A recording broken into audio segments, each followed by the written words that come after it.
Belch here at Hagley Park Tennis with a tennis tip for you. Tip number 1.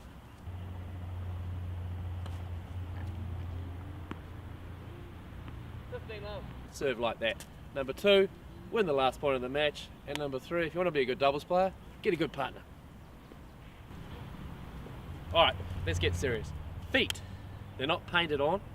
And the reason I'm giving you a simple tip today, and it's about split steps, is because you don't do it. Whether you're 6 or 66 years old, I see people all the time that don't do this. And if you don't do a split step, then you're not giving yourself the best chance to get to the ball.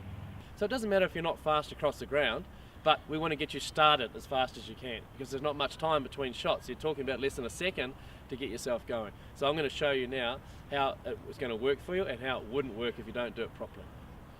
So you need to be in what we call a loaded position at the time the opposition hits the ball, because up until that point you don't know where the ball's going to go. So if you're standing like this and the ball goes left or right, you can't move to it. So we need to be in this position right at the point that the ball's hit so that we can take off. Balls of the feet, some knee bend so that you can spring off. How do you spring with no bend in your knee?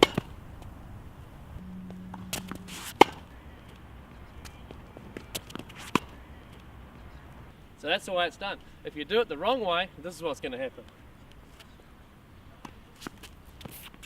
So even more important now that we're up at the net, that you do your split step, because you've got even less time to react.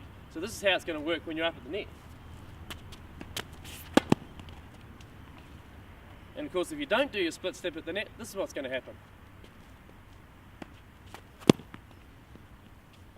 Hope that tip gives you some help on the tennis court.